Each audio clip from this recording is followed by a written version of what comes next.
Welcome back to the Movement Professional Podcast. I'm Dr. Chris Lab. So today we're going to go over what I think is an important topic that connects many fields in health and fitness. So the topic of the discussion is called movement vital signs, but we'll talk about vital signs more from a health perspective that you would get from your physician, your primary care physician, and then also look at some vital signs within the physical activity space and also the behavioral health space that can connect some dots between what we're doing enough of, what we're not doing enough of, get an idea of what our overall health looks like by being able to monitor different vital signs. So we're all likely familiar with the common vital signs that we will get when we see a physician, or nowadays we might be monitoring more on our own. Common ones are body temperature, just having a thermometer measure our normal range. If that's out of whack, then usually there's pretty sinister things going on, such as infection, or hypothermia if it's really low. So these common vital signs that we see from a medical perspective are usually trying to look at red flags to make sure that we're not in a very sinister situation that needs emergency care. But we could also look at vital signs as something that we're monitoring more frequently than just when we go to the doctor or we have like an obvious illness going on, and just have a sense of how our health is improving or moving in one direction versus another. And hopefully by the end of this discussion, what's important here is to have a sense of how many different things we can monitor to find sort of a health versatility. Because oftentimes we'll get into a state with our health where we feel like we're doing a substantial amount or an ample amount to keep ourselves healthy, and we don't realize how much more we are leaving on the table because we don't have enough things to monitor. So the common vital signs are often stuff that we just sort of throw away. That you go to the doctor and they do it. If everything is fine and within normal range, you don't really even think about it. You certainly don't take it any farther and monitor it on yourself. But if we can think about vital signs as something that we can take outside of the doctor's office and monitor on a more regular basis, now we can look at it as something that we're seeing. Are we improving our health? And it sort of gamifies the exercise and behavioral health space where we have something to see improve on a regular basis. Well, that could be quite helpful. So something like body temperature, you probably aren't going to see or hope not to see much change there. So it might not be something that you're monitoring on a regular basis unless you have a fever or something like that. But pulse rate or heart rate, which is commonly measured when you go to a doctor's office, is something that you can and I think should be looking at on a regular basis.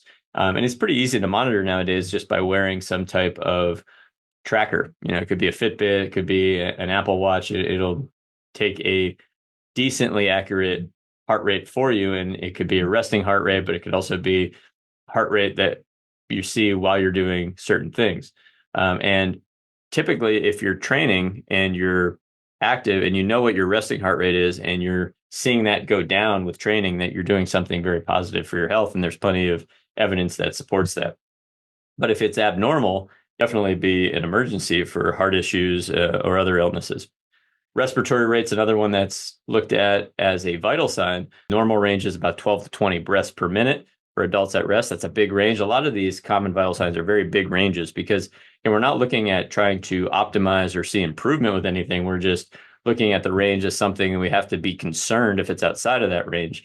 So understanding the difference there is emergency medicine where you're looking at something's really wrong and we have to get you into an emergency situation, or something is totally within a normal range, but we can make it better. So the conversation here will be separating that out, but then ultimately we'll slant it towards how do we think about making these things better, and how do we use these when we're trying to make decisions on what to prioritize to make us better. So again, a normal range being about 12 to 20 breaths per minute for respiratory rate is something that if we're not thinking about our breath, completely normal, but very easy to bring that under 12 beats per minute or breaths per minute if we just have any type of breath practice. So that could be a useful thing to, on a regular basis, have some type of mindfulness practice for our breath where we're breathing for less breaths than 12 a minute. And that's quite easy to do. So if you think about something like a box breath where you breathe in for 5, hold for 5 after the inhale, exhale for 5 seconds, and then hold for another 5 after the exhale. That's a 20-second breath right there. So that's 3 breaths per minute if my math is correct, right? But and that's typically not that hard to do. And if it is, that's something that we're assessing.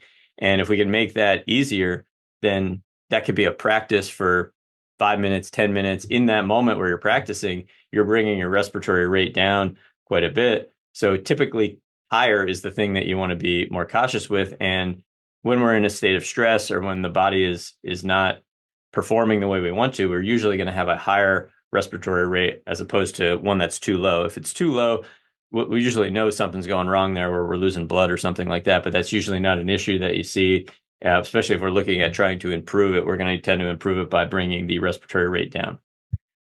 Blood pressure is another one that is a common vital sign, very important for health, something that often gets measured when you go to the doctor's office. How often is it being measured on a regular basis? By some of the new technology that we have, I think is an important discussion and something to really consider, because the self-monitoring devices are so much better than they used to be. And also the appreciation that when we go to a doctor's office, maybe once every couple months, and we get a blood pressure reading, how varied that can be based on so many different circumstances. The position that we're in, the old phrase is white coat syndrome, if we get a little nervous and anxious when we go to the doctors. But really, the reliance on one measurement is the problem, more than it being a white coat syndrome or the idea that we're not in a proper position. All of those are valid measurements of blood pressure. The problem is that when we're looking at the normal ranges of blood pressure, oftentimes they're based on being in a more restful, relaxed position. That's how the studies were done. And that never happens. I would say very rarely happens when you go into some type of doctor's office. And you usually need more than one reading, too. You need to take a couple readings, get an average, see how things change based on different circumstances before you make any decisions on medicine or anything that you would do to try to bring blood pressure down. So a lot of physicians will promote that once you get a blood pressure reading in the office that is high, that you do some self-monitoring and get some averages and get some better baselines before any decisions are made. So blood pressure is also something that I think in the fitness world can be something that we monitor more frequently, like we monitor heart rate. It's very common to measure heart rate when we're thinking about cardiovascular health and fitness, and we can use heart rate in real time to tell us what our intensity is and to guide our intensity during any workout session. But monitoring blood pressure more frequently can also be a nice guide to tell us what exercises might be more useful and better for our cardiovascular health than others, because sometimes we can do exercises that raise our heart rate for an extended amount of time, but they might not be as advantageous to our blood pressure. So having both the heart rate and the blood pressure being monitored together can help us make better decisions on what we want to do more of. Other common vital signs that are looked at are oxygen saturation. Typically, the normal range should be somewhere between 95 to 100% for healthy individuals. Again, if we're below that without there being any circumstance like being in a different altitude or something like that, usually can be indicative of respiratory or cardiovascular issues. So it's something that might require immediate attention. One thing I've experienced when I went to Africa and climbed Mount Kilimanjaro is when you start to manipulate altitude, your oxygen saturation will change quite a bit. And that's normal, but it's also kind of an indication of improved acclimation to altitude. So it can be used strategically to prepare you for altitude in different ways. It could also be used as a way to train tolerance to carbon dioxide with some breath hold stuff, but that's a little bit more detailed and outside of this discussion.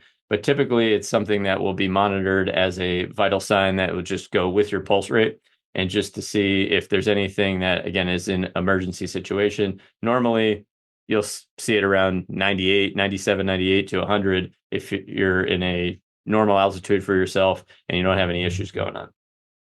Pain level is another common vital sign now. It's very subjective, but it can be important, especially if the complaint is pain, to just get a reference for how people are perceiving their current pain situation, because with all of these vital signs, you want to have something to compare to. You want to get a baseline so that you can compare down the line any changes that you've made. You see that progress is being made. So even if things seem very subjective, where it's just basically someone's opinion about their current situation, from a pain perspective, few things that are more important than that, because how someone perceives their current situation matters way more than anything else. And pain is this multifactorial situation. It's not just about what an MRI or an X-ray says, which is a little bit more objective theoretically, but it might not actually be connected to someone's pain, where how someone feels about their pain and how they perceive it oftentimes matters more than anything. Blood glucose level is another one that can be looked at as a vital sign to see if there are substantially abnormal levels, which can indicate diabetes or other metabolic disorders, but it can absolutely be used as something that you're monitoring on a regular basis to assess the efficacy of some nutrition plans, also to assess how stress is affecting you in your life. Continuous glucose monitors, CGMs, are becoming very common, where you basically wear something on your triceps or other parts of your body, and it's monitoring glucose level on a regular basis. And you can get indicators on your phone, on an app, that tells you if you're going into a higher level than you want to, but you could just also see how different behaviors affect your blood glucose, which could be very useful information to help you make decisions on what to prioritize and what not to, from a exercise standpoint, stress management standpoint, nutrition standpoint. Connected to medical vital signs will be an idea of what the physical activity guidelines are, which can be thought of, in my opinion, as vital signs for movement and for exercise. So the American College of Sports Medicine in 2019 basically reevaluated their physical activity guidelines and gave the recommendation of aiming for at least 150 minutes of moderate intensity aerobic activity or 75 minutes of vigorous intensity activity each week. The frequency of activity, the recommendation was to engage in physical activity on most, if not all, days of the week. So not trying to get all of your activity in one day, but trying to spread it out throughout the course of the day. And then the intensity of activity, again, was discussed as a mixture of moderate versus vigorous intensity activity. So the biggest issue that I usually see with these guidelines is they are very vague. And how do you define what moderate intensity aerobic activity is? How do you define what vigorous intensity activity is? So sometimes they're discussed as a specific activity. So the example here is moderate activity could be such as brisk walking or cycling. But just by saying that, that leaves a lot on the table for what would be considered moderate in those situations. Like, you could cycle really, really slow, and you could cycle really, really fast. Some people's brisk walk is faster than others, and brisk walking on an elevation is very different than brisk walking on a flat surface. So again, there's got to be I think, a better way to be more specific with what we mean with our intensity when we're looking at some of these recommendations. And that is where I think like heart rate monitors come into play, or perceived rates of exertion. Having some type of marker that ideally you're coordinating with some type of a metric that you can measure now with these wearables becomes really useful to have a more specific idea of what we mean by moderate intensity activity. So generally, what I'm looking for moderate intensity activity is something, if we're monitoring your heart rate, would put us into, often referred to as a zone 2 state, which is for most people more than just walking.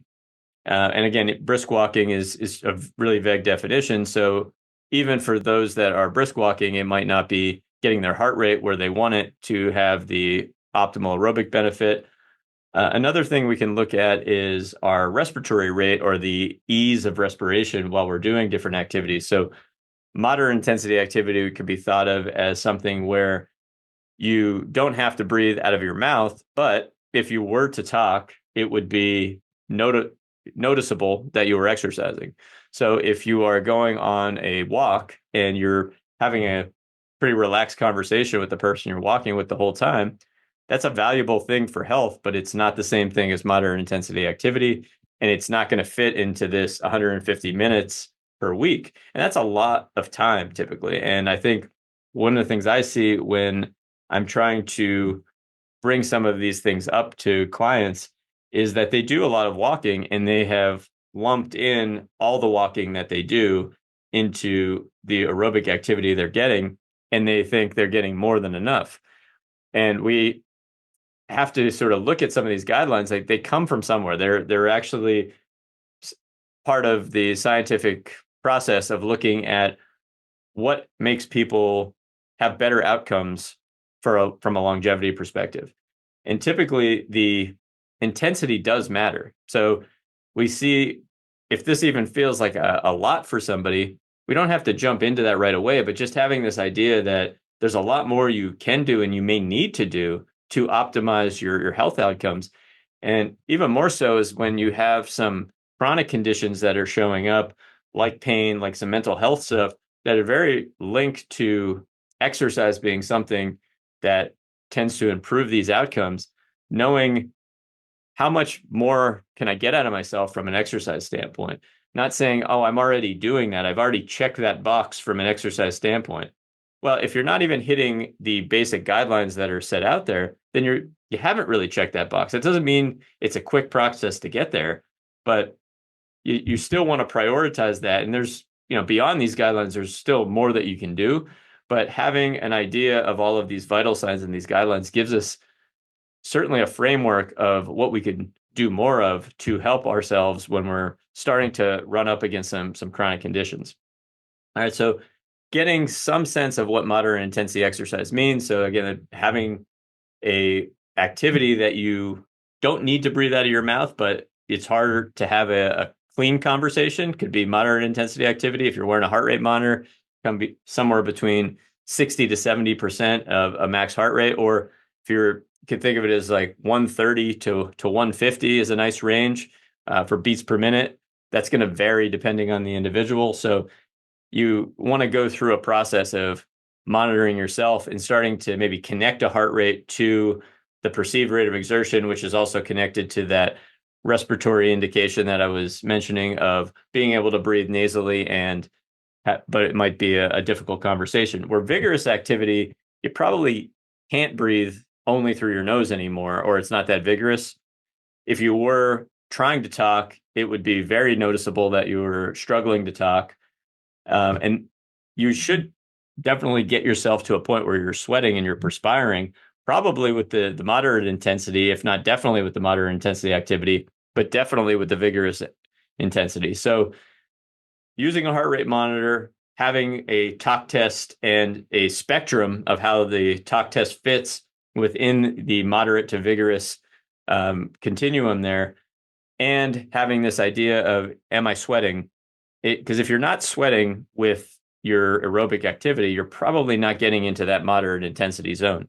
Sweating isn't the goal. So just sweating more doesn't necessarily tell you you're doing everything you need to do. It's a combination of the amount of time you get there. And certainly if you're just looking for the sweat, you can do more work than you should. You might be more vigorous than you need to be too frequently. But if you're never sweating, you're probably not touching these intensity zones. So that could be another indication for it. So looking further at these physical activity guidelines, we can also look at the types of activities that might be appropriate and necessary. So variation is the key here, is looking at not always doing the same thing. So again, something I often hear, walking is a beautiful thing. I have no problem with walking. I love walking. But if that's the only thing that you're doing, especially as you're getting older, you need to expand your exercise horizons. And the one problem is that it might be not intense enough for what the goals are for health. It also might be too much of the same thing. So without variation, then the same joints take the same stress for too long. So varying even things like speed, doing the same activity but varying speed, is different actions of the muscles, different actions of the joint. Varying things like the surface that you're walking on, going uphill, although it's harder cardiovascular, it tends to be better on the joints because you actually don't have to land as hard because the surface is coming up to meet you as you go uphill. So just changing surface can really matter.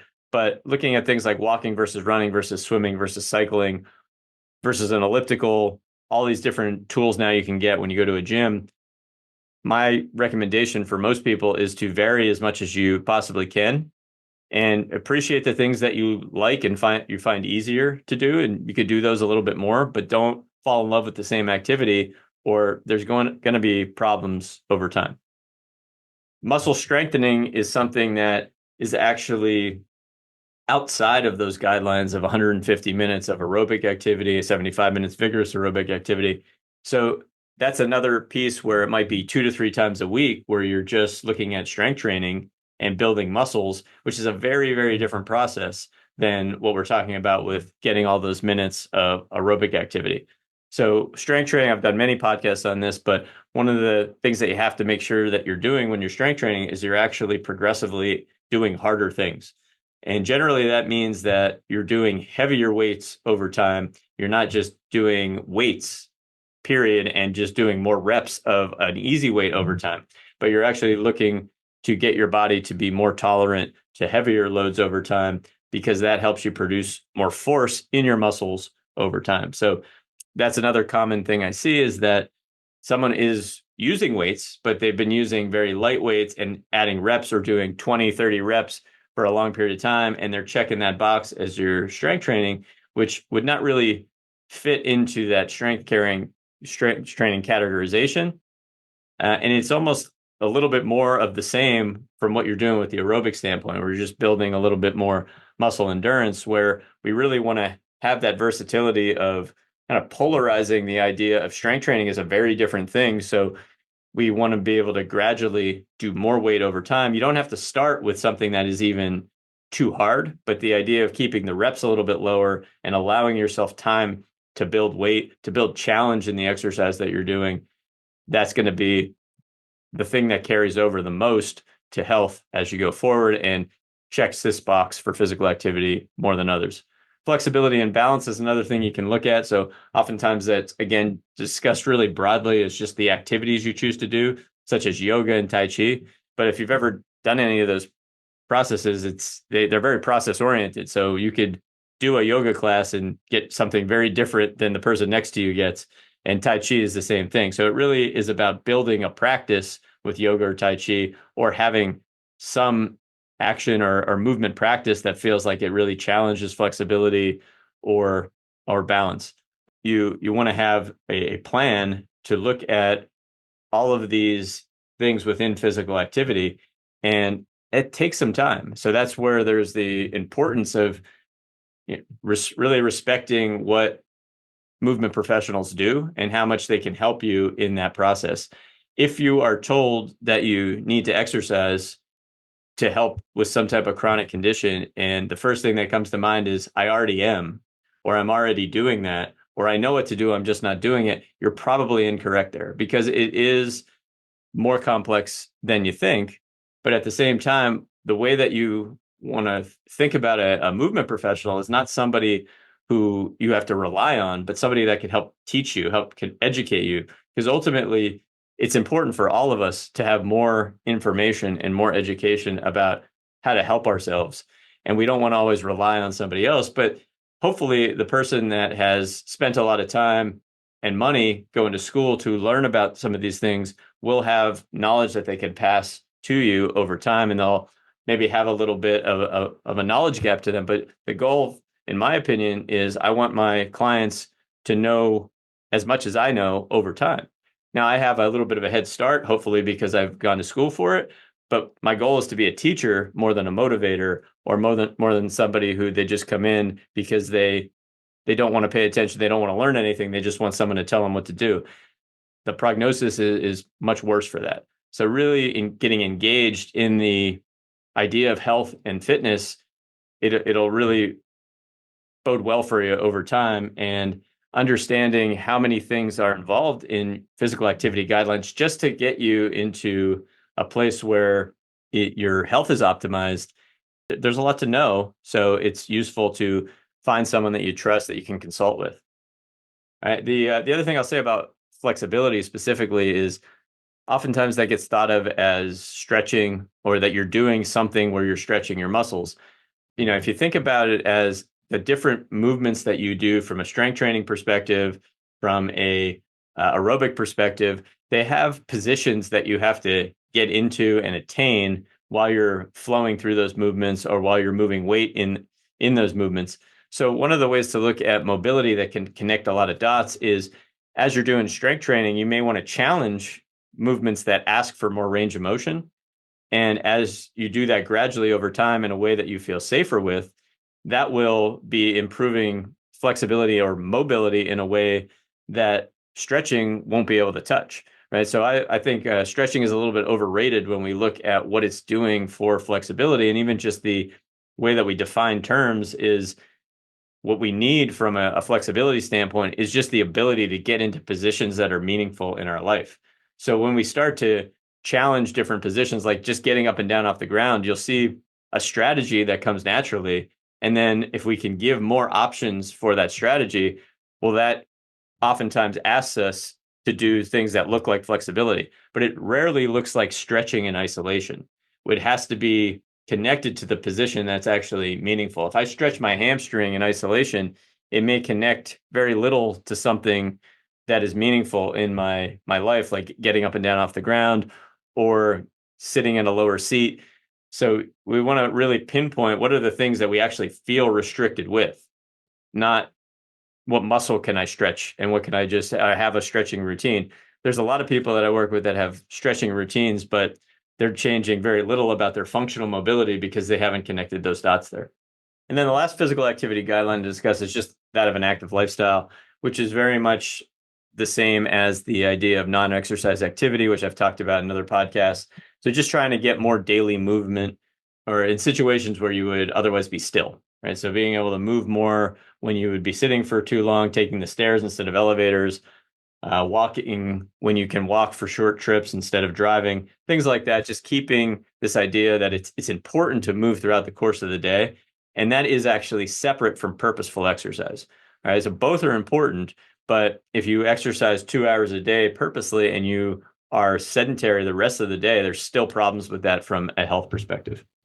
So the next thing that to look at as a vital sign for health and longevity connected to physical capacity or exercise would be VO2 max and the norms around them. So VO2 max is typically expressed in milliliters of oxygen consumed per kilogram of body weight per minute. So this measurement tends to look at like your physical capacity from an aerobic standpoint.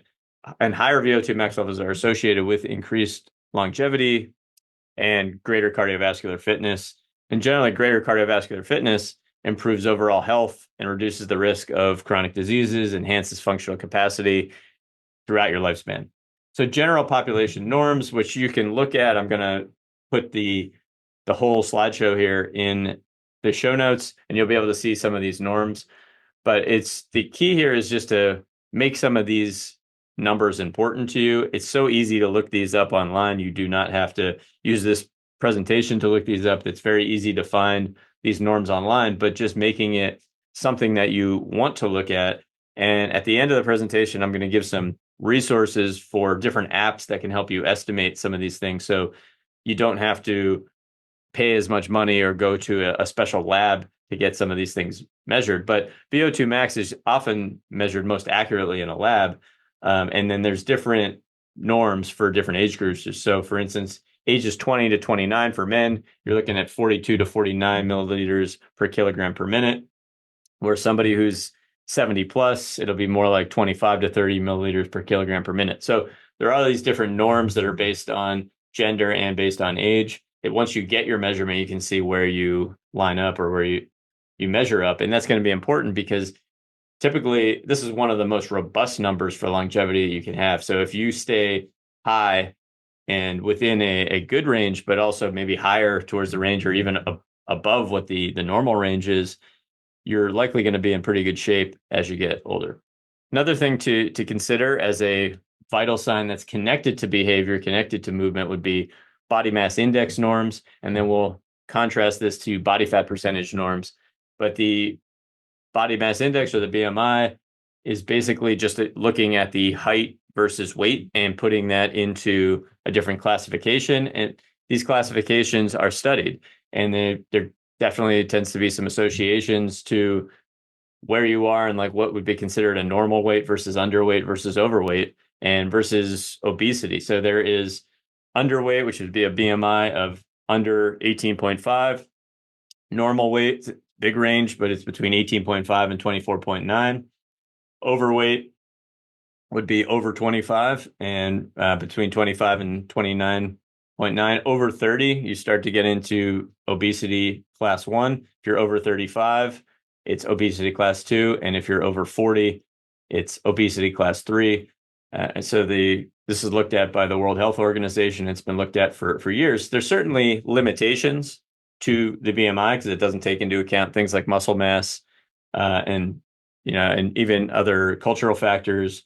And it, I think, is a little bit gender biased as well, because there tends to be, in my experience, more of a need to put on some weight and put on some muscle in females. So looking at trying to bring weight down in females can sometimes be problematic if we just hold BMI as the only norms that we're looking at. But it is a good starting point. I look at it as like we want to try to have this and hold this with body fat percentage. This is way easier to look at and monitor over time, though, than body fat percentage. So that'll be the thing that we'll look at different ways and talk about different ways to monitor body fat percentage. And in some ways, it's a better reading that gives us more information. But at the same time, if it is hard to get an accurate reading of and monitor it over time, it might not be the best thing for us to look at change when we're making behavioral changes. So body fat percentage norms, we all need some body fat on our body. So generally it's looked at for men. If we're below 5%, we're dipping into what would be our essential fat. If for women, if we're below 10%, they might be dipping into their essential fat. But you can sometimes go there if you have specific aesthetic goals, but it's probably unhealthy to live there on a regular basis. For athletes, it's not uncommon to see men at between 6 and 13%, women between 14 and 20%. For fitness, we can look at 14 to 17% is a pretty good place to be. Women between 20 and 24%. What's considered acceptable would be men 18 to 24%, women 25 to 31%. And then obesity is above 25% for men, above 32% for women. And this is according to the American Council on Exercise.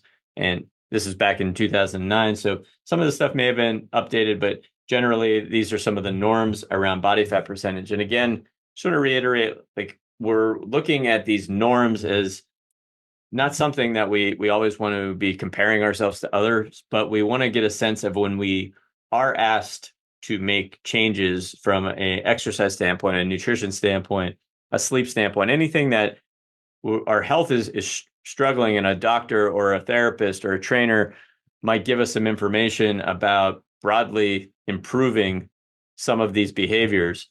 How do we know if we're doing enough? And generally, we have to hold all of these norms as something that we can see where the low-hanging fruit is.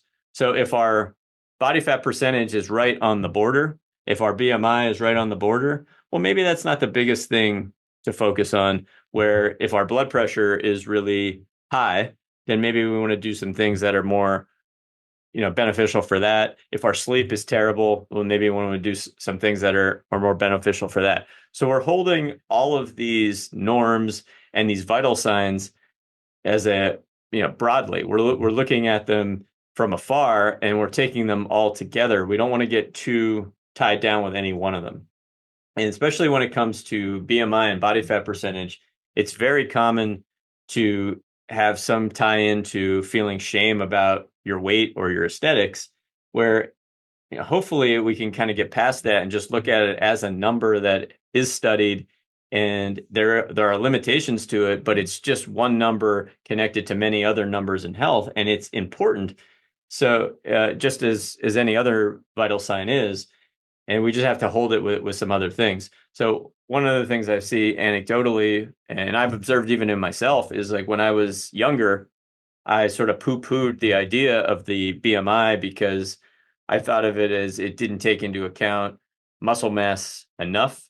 But as I've gotten a bit older, I find that when I'm more within the range of what a normal BMI is, all of my health metrics are better. So although I wouldn't want to lose any of the muscle or the strength that I've gained over the years from training, being heavier without any sense of what a more ideal weight for me was totally just ignoring something that actually, as I got older and now I'm in my 40s, I'm definitely healthier. My blood pressure is better. My blood sugar is better.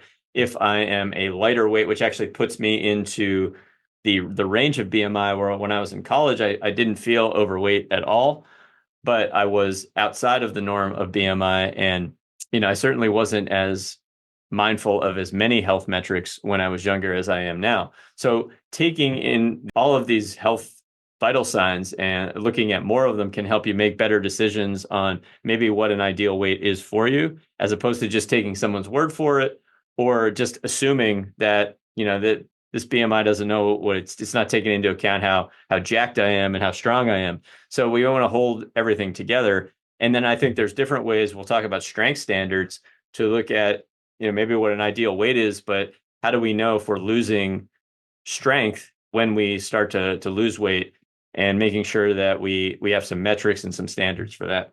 So as a general overview with BMI versus body fat percentage, we can look at both body fat percentage and BMI are widely used to assess body composition and associated health risks. So they're both important, but they provide different insights into an individual's health status. BMI is measured just based purely on weight and height. Body fat percentage offers a more direct assessment of body fat. When they have done comparative studies, research has consistently shown that body fat percentage is a more accurate predictor of health risks related to obesity than BMI. So it's certainly true that if you can get a good, accurate body fat percentage on a regular basis, it is a more accurate predictor of health risks just because it takes more things into account. So that's certainly true. The practical reality is that many of us aren't able to get a good body fat percentage that we can look at on a regular basis. So it's harder to see change than it is to see change in our body weight. So I think it's just good to hold these two as both of them are useful and understand the differences there. The BMI piece tends to be just much easier to monitor, but we don't want to forget that just losing weight doesn't necessarily solve all of our problems. So we want to hold some other metrics in place there. But if you can't get a good body fat percentage, you can go BMI, and then we can talk about some strength standards. I think connecting those two dots really help, and they become a little bit more practical. Health outcomes and mortality risk. So there was a systematic review by Nana et al. Published in Obesity Reviews, which analyzed multiple studies comparing body fat percentage and BMI concerning mortality risks. And again, the review concluded that body fat percentage is a better indicator of all-cause mortality than BMI. So that is important information to have, but I caution against throwing out the idea of BMI as useless just because body fat percentage might be better, because it is difficult to monitor body fat percentage in an accurate way and do that on a regular basis.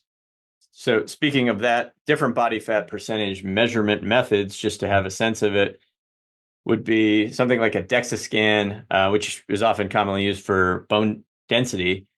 That's become one of the gold standards that you would look to do. And you can go online and you can actually pay to get these done. And, they're not too expensive. Problem is you get one done, you're probably not going to look at it, certainly on a weekly basis. You're not going to look at it on a monthly basis. You might be looking at this at an every 3 to 6 months basis, which is harder to change your behaviors based on.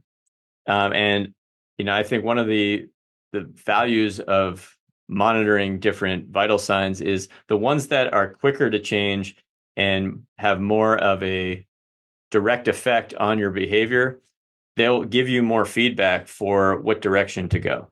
So I think body fat percentage is useful, but it's not something that you're going to necessarily be able to look at as frequently and use to help you make decisions on what direction to go from a training perspective or a even a nutrition perspective. It becomes a little bit more of an indirect assessment. If you've done some programming for a long enough period of time, you get your body fat percentage and you're either happy or you're sad if you made some progress, but it might not be the thing that you're following or you're using in real time to see what direction you're going. So it's harder to make adjustments based on what your body fat percentages are. Now, there are things like bioelectrical impedance analysis that you see that are a little bit easier to monitor on a more regular basis. It's just that the accuracy can vary drastically based on factors such as hydration, meal timing, physical activity levels, etc. So this is something where if you can get a good scale that is decently accurate, and typically what you need is something that is a multi-contact. So like you don't want to have a bioelectrical impedance scale that's just reading through your feet. You want to have something that would be reading through your feet and through your hands, and do some research on the accuracy. Don't get the cheapest one. Or if you do, then that reading might not be something that is that reliable for you to follow through. And in that case, again, I would find body weight to be something I trust a little bit more than body fat percentage. But if you can get a good reading that, maybe you even do some type of comparison to a DEXA scan that you do less frequently, that could be a nice way to see how accurate a scale is that you get at home that's showing you your body fat percentage. Now you might have a little bit more confidence that that's a number that you can see change over time. Skin fold thickness, that's the way that I learned it when I first got out of school. And, if you have a really good person monitoring you, then you can make them pretty accurate to what you would get off a DEXA scan. But I think it's unreliable depending on the person who is doing it, but it's hard to do it on yourself. And I would want things that I can monitor on myself more than I want to have to rely on someone else to monitor for me. So it depends on what situation you're in. If you can easily get somebody to do your skin fold thickness measurement on a regular basis, then you can use that as something that you're looking at. But the simpler it is to have some data that you're collecting on a more regular basis, that to me is more important than what the actual measurement is. Like if it can't be done on a regular basis, even if it's the better measurement, then it's not going to be as helpful to help you make behavioral change. Some other ones here are hydrostatic weighing, underwater weighing, obviously a difficult thing to get to do on your own. So it'll be time consuming. It also likely be expensive, and it's just not going to be something that you're going to be able to use to monitor too frequently. Something like a bod pod, unless you have enough finances to get a bod pod for home, it's also something that's going to be limited in how much you can do it. And then MRI is another way that you can actually look at body fat percentage, but again, it's a high cost and need for specialized facilities, which will limit practical application. So, in summary here, body fat percentage versus BMI, certainly body fat percentage is a better number, but how practical is it? How much do you trust the reading? And is it going to actually help you make changes to your behavior? If it is, then go with that if you can get something that is accurate there. But don't throw away BMI because you think that body fat percentage is better, where it's an easier thing to look at. If you can get your weight within a BMI range and you can keep your strength where you want it, a lot of times that's going to be a nice combination that's going to keep you healthy. Segueing into strength standards, we have the NSCA, or the National Strength and Conditioning Association's recommendations.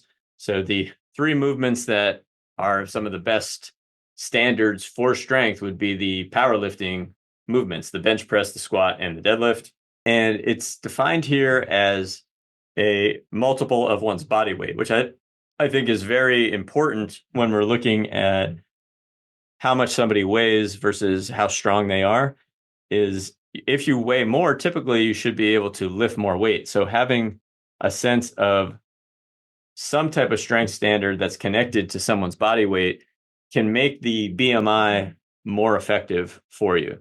So if you are feeling like you're losing some weight, and you might be losing weight drastically because that was a goal for you, and you get within your normal BMI, but you start to notice that your strength standards, your bench press, as an example, used to be 1.25 times body weight, which is what is a recommended standard here, but now you can only lift 1 times your body weight or less. Well, now you're getting weaker, even though you're losing weight.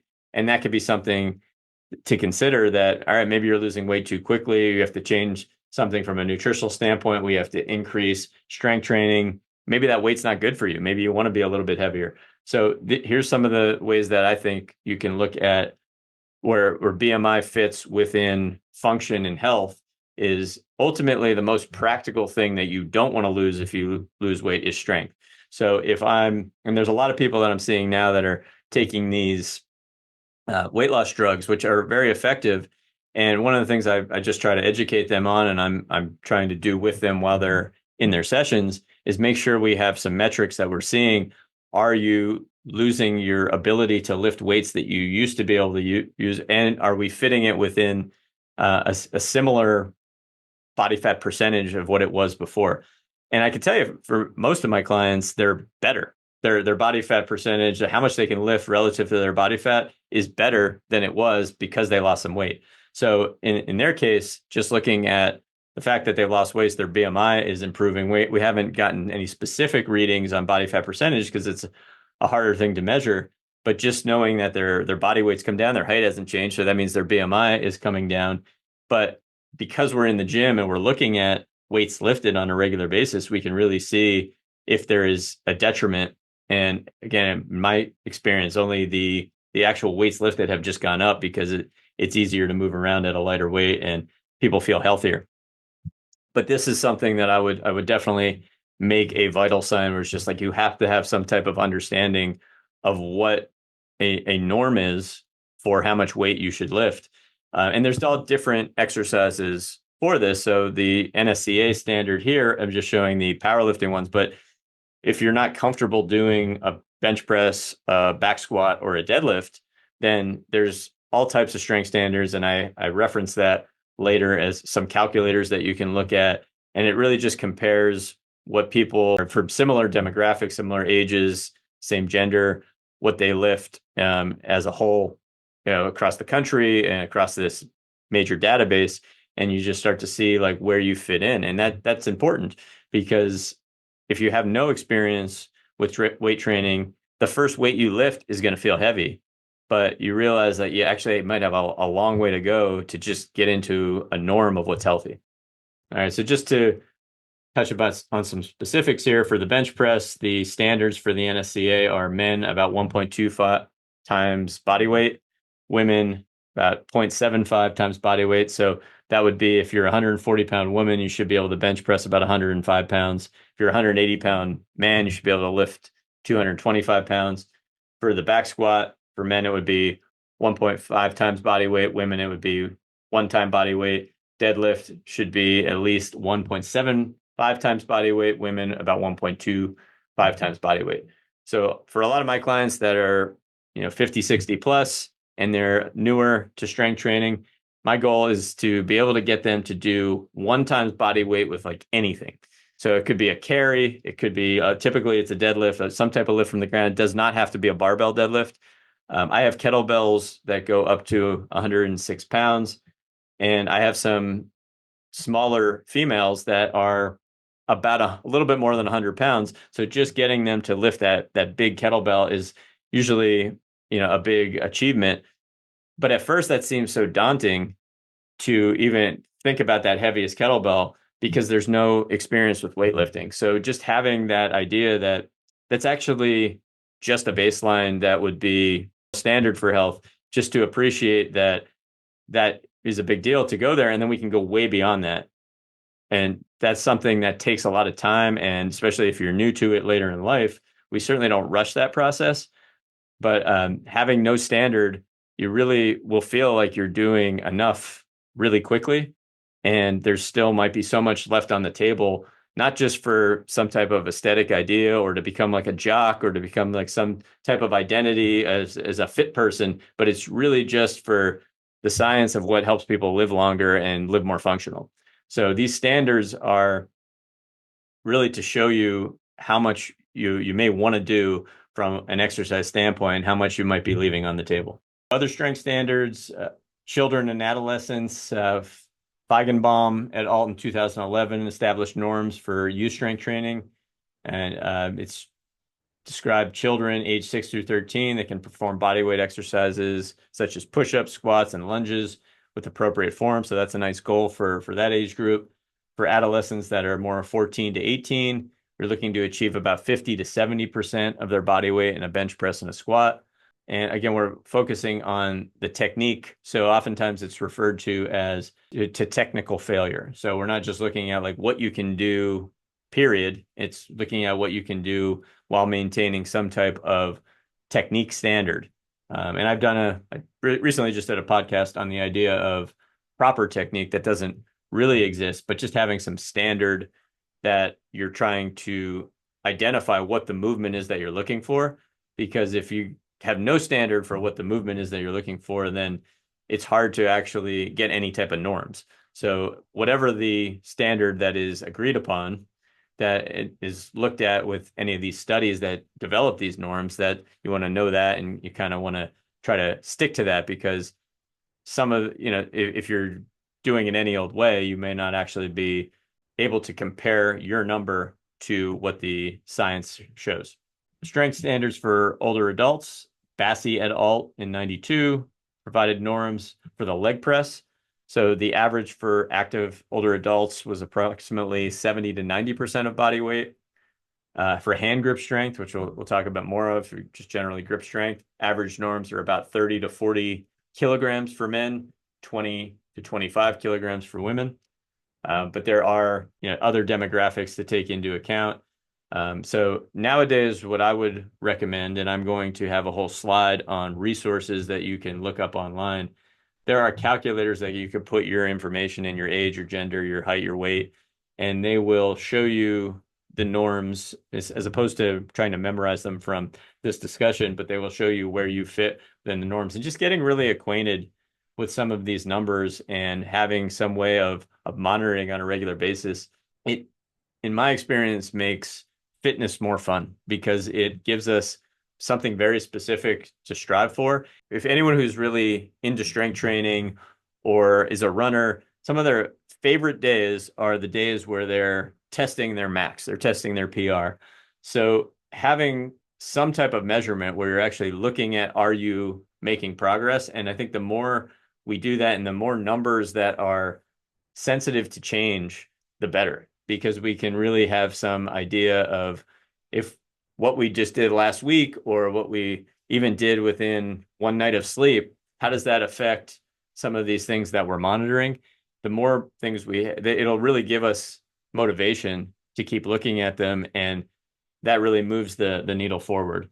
If it feels arbitrary what we're doing, we're not going to likely do it that long. It's not going to be something that's sustainable, and it doesn't make sense in our lives why we have to do it. We're just doing it because we think we're supposed to. Someone told us we're supposed to. Well, if we are in control of monitoring our change, now we feel like we have more control of the situation, and we can approach fitness and health with a little bit more curiosity as opposed to threat, or that we have to do this or we're going to die. It's really more like we're in control of seeing what we can change. We're also in control of understanding when we might not be able to change. But one of the things I want to get across with this presentation is that you don't know what you still haven't done yet until you have some standards.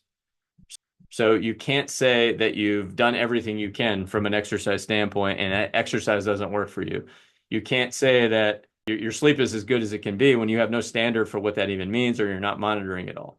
And it's likely just some type of psychological barrier to really appreciate that change still can be made and needs to be made.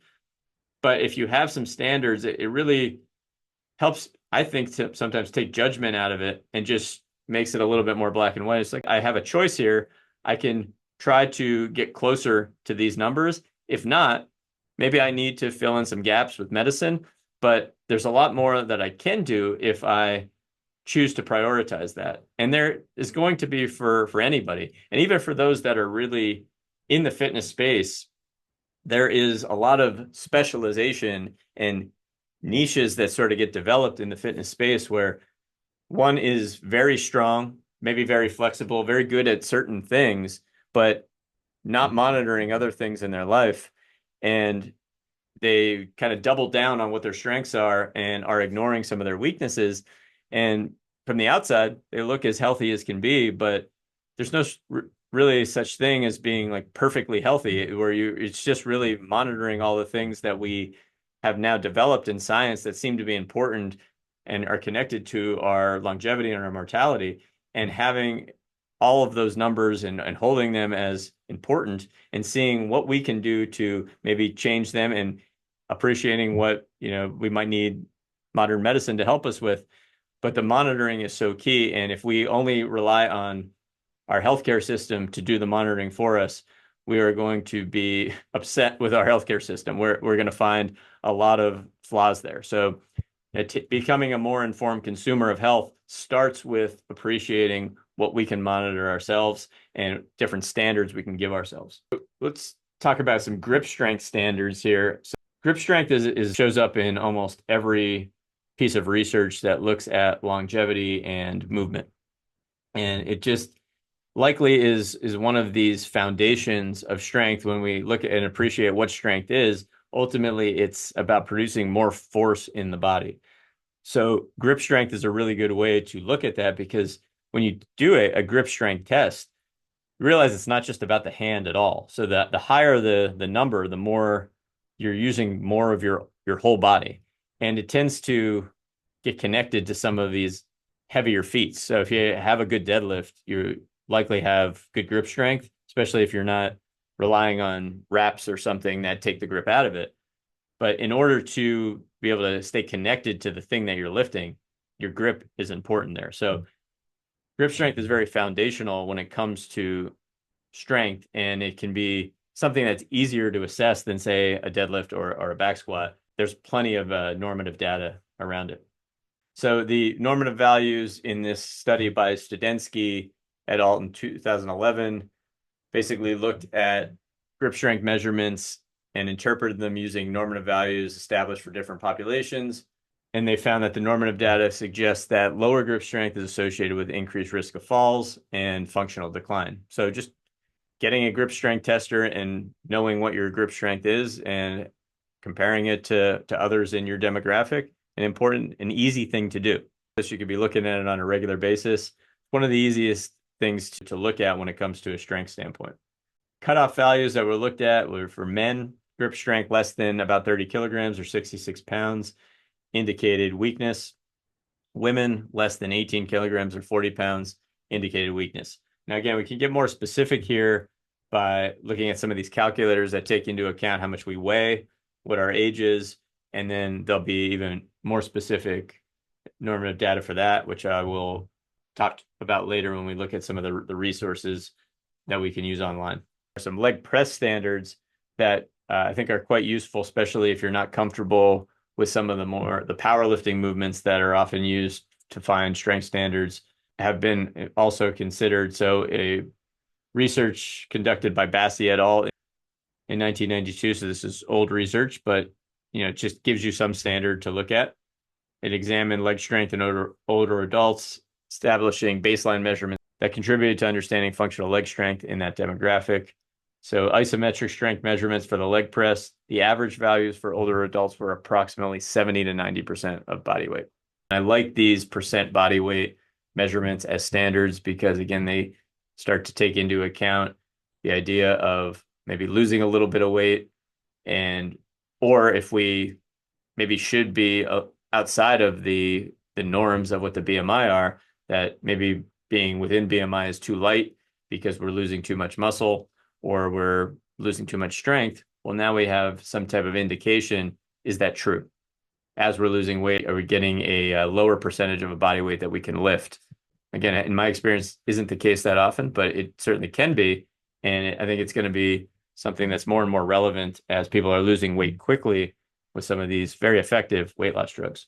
Another thing that was looked at in the study was 1 repetition max with the leg press and the squat. And again, the normative data indicated that older adults could achieve a 1 repetition max of values ranging from 70 to 90 kilograms or 154 to 198 pounds for the leg press exercises. So stepping a little bit outside of the realm of movement and physical activity, can look at sleep data and some of the normative standards around that as another vital sign that we can take into account with all the other vital signs for things that we might be able to change to help our longevity over time or improve our current state if we find ourselves in some type of chronic condition. All right, so there's recommended sleep duration for age group, and that is definitely different depending on the age group you are, especially early on when you're a newborn. The recommendation is 14 to 17 hours per day. If you're an infant, 12 to 15 hours per day. Toddlers, 11 to 14 hours per day. Preschoolers, which is about 3 to 5 years old, 10 to 13 hours per day. And teenagers, 8 to 10. And then about 18 years old, the common recommendation is 7 to 9 hours per night, and that carries through to adulthood. Now, these ranges they're studied, so you might be a little bit outside of that. And I think this is another one where you see a lot of resistance to those that get less than 7 hours of sleep on a regular basis. I'm certainly one of those that, you can function at a pretty high level with less than 7 hours of sleep. And I think a lot of high performing people do that. But the comparison here is, would you perform a little bit better if you can find a way to get that 7 to 9 hours of sleep? So I think this is also something within chronic conditions when it comes to stress or pain, or even just a difficulty with metabolism, that there's an underestimation of some sleep data and how that can affect things that you wouldn't necessarily think it would affect. So really making this important, and again, holding these numbers with the other vital signs that you look at can be very important. And so duration is just one piece of sleep. The other thing that we would look at from a sleep data perspective would be looking at things like sleep cycles. So, in order to do that, we have to have some way of monitoring that, wearing some type of Apple Watch or a Oura Ring or a Fitbit that measures your sleep at night. That'll show you how much time you're in non-REM sleep and how much time you're in REM sleep. So REM sleep will usually occur about every 90 minutes and usually increases in duration throughout the night. Non-REM sleep comprises 3 stages, with deeper sleep occurring in stage 3. So if you're looking at a typical distribution, about 75 to 80% of your total sleep will be non-REM, 20 to 25% of your total sleep would be REM sleep. And I know from experience looking at my sleep tracker, the stage 3 of non-REM sleep, the deep sleep, that's usually going to be something you want to pay attention to. And that can give you a lot of information on if you need to get to sleep a little bit earlier, or if you're just not getting as deep a sleep as you think, right? And that's a hard thing to feel, right? So you often don't know just based on how you wake up if you got good deep sleep. It's really something that needs to be monitored to see if there's anything that can be changed there. Typically with deep sleep, it happens earlier in the night. So that's something where if you're going to bed a little bit later, especially a little bit later than what you're accustomed to, then you will tend to see lower amounts of deep sleep. If generally like your body, you're someone who has a harder time bringing their heart rate down, calming themselves down, you run a little bit hot, you're closer to that fight or flight type, the old school thought process of the type A. Sometimes that gets in the way. You can still sleep, but you might not be getting as much deep sleep. And that's something to take into account, where you may have to look at some other things and prioritize some things that bring your stress response down that can then improve deep sleep. And again, why is this important? Because it's studied and it's demonstrated to be important from a standpoint of longevity. And almost every chronic disease tends to be worse if you're not getting as good a sleep. So it's not just out of nowhere, and you're unlikely going to be that person who's just like, that doesn't affect me. I'm fine if I don't get enough sleep. Well, you're probably, again, leaving some performance on the table. And if anything chronic does come up, the first thing that people do is they don't usually connect chronic pain to they have a sleep problem. They're going to go, oh, what's wrong with my back, doc? And then, can I get an X-ray? Can I get an MRI? Well, there's research that shows that how you sleep is way more important than what an MRI shows, right? And I think that's important. The more chronic any condition is, the more the solution is not one thing. It's actually monitoring more of these vital signs and trying to find that sweet spot that some of this research has demonstrated. So with everything we talked about from a medical vital signs standpoint, a physical activity guideline standpoint, strength standards, grip strength, sleep efficiency, BMI, body fat percentage, VO2 max, there's plenty of resources now that are online that really make this process easier than this discussion will even be for you. So if you just take one thing from this presentation, just hopefully you get a sense of why it's important to be monitoring different vital signs in yourself, and not just do it when you go to the doctor, but really try to follow through with it and have an eye on it. If somebody asks you what your blood pressure is, if somebody asks you what your different strength standards are, you want to have an answer for them. If you have no idea, you have no reference for it, well, you haven't even started the process of doing some of these things that are considered vital for your health and longevity, right? So we need to know where you are so you have some type of norm so you can see if anything you do to change is actually helping you or not. Well, these calculators, and they're all linked here within the slideshow. If you're listening to this on Apple Podcasts, I will have the whole presentation linked in the show notes. So you can go to this slide on resources, and there's different calculators that you can look at that show you some of these norms and where you fit in just based on your demographics. And as you have different readings, so for instance, the strength standard calculator, well, you have to have some experience with some of these movements to be able to put them into the calculator. So it can start to give you some ideas of what things you might want to test on yourself and then see where you fit compared to, the rest of the norm. And it doesn't have to be a max effort ever whenever you do these tests. It could just be whatever you feel comfortable with in any one moment, but you could still plug it in to the calculator to see how you measure up to other people in your demographic. And I think that's really important, is that when you're testing yourself, you don't actually have to push to what you feel is like a physical limit. It's probably not a good idea, especially if you're not used to training on that intensity or with a movement that you're not used to doing. But you can get started and just say, this is what I feel comfortable with doing now. Let me plug that in. I got a ways to go. Let me build this up gradually over time. So anything you're doing that is new, even if you're just testing out and giving yourself a baseline, I appreciate that there's going to be a process to get it better. And whatever you start with, though, will give you some sense of where you are compared to the rest of the population. There's calculators here for grip strength norm, sleep efficiency, a sleep calculator, which you could keep track of some of the things you're doing on a regular basis. Sleep efficiency will ask you questions such as, what time did you try to go to sleep? What time did you fall asleep? How many times did you wake up during the night? In total, how long did these awakenings last? And what time was your final awakening? And then what time did you get out of bed to start the day? So all of those things can be calculated, and then I'll give you a sleep efficiency score. So this is something specific for if you have a hard time getting to bed, or if you find that when you're asleep, you're waking up a lot. It doesn't look at things like REM sleep versus deep sleep. That's something that, again, you need a different monitor for, but it's a nice calculator to just even think about where you measure up from a sleep efficiency standpoint.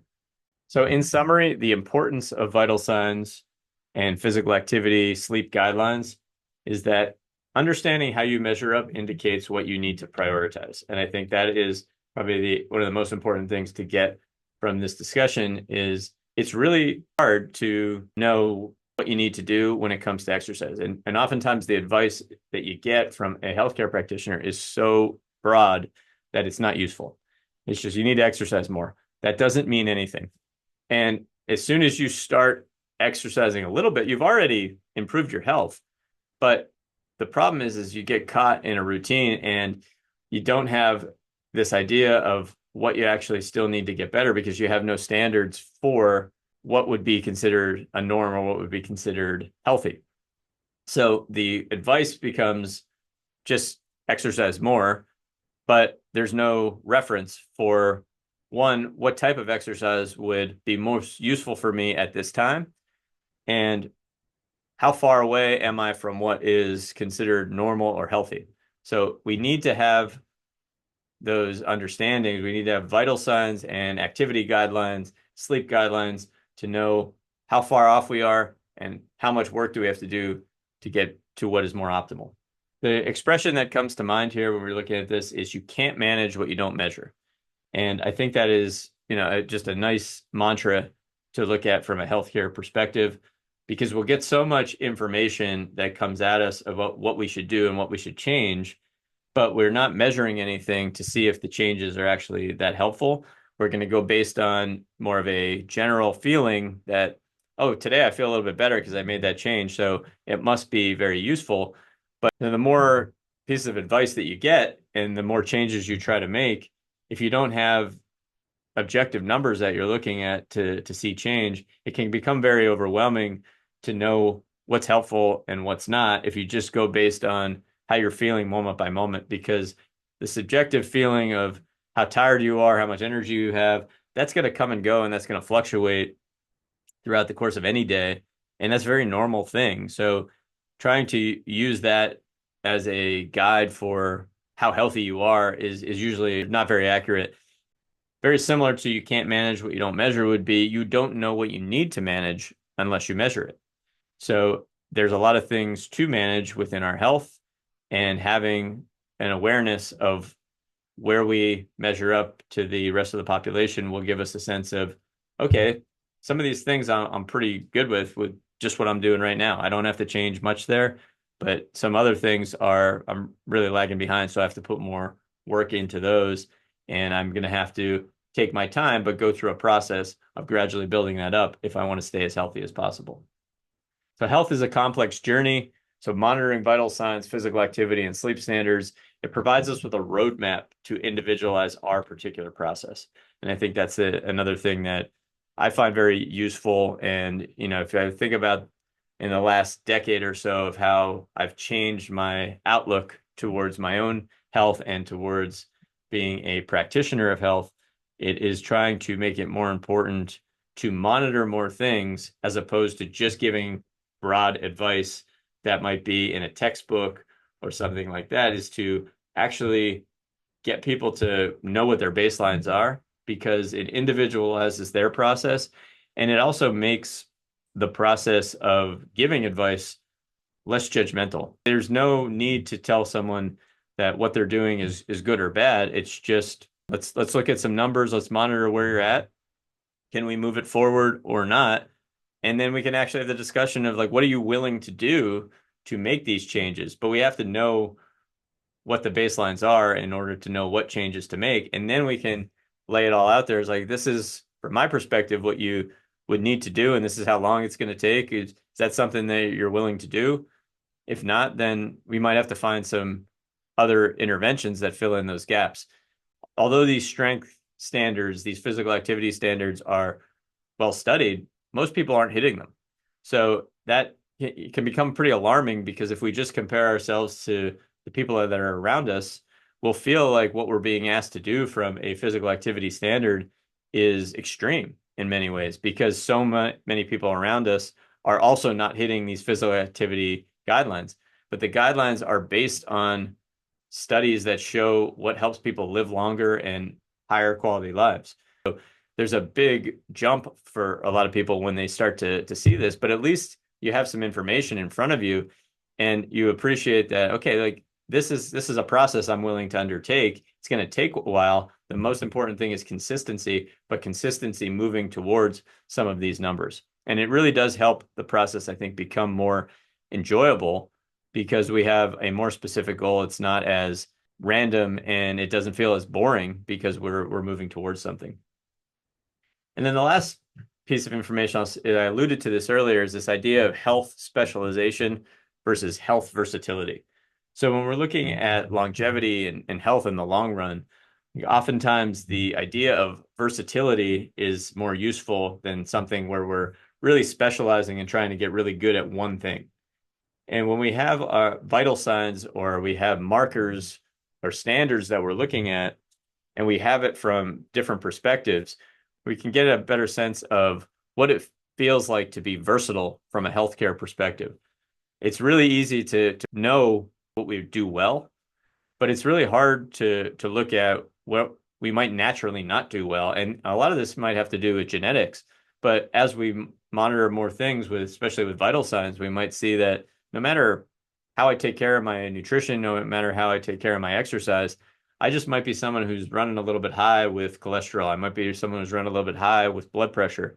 So although I might be awesome at going and lifting heavy things and moving fast and sprinting, and I might feel like I'm very fit when it comes to stuff that is more athletic based. I may have to put a little bit more effort into stress management, longer cardiovascular hours.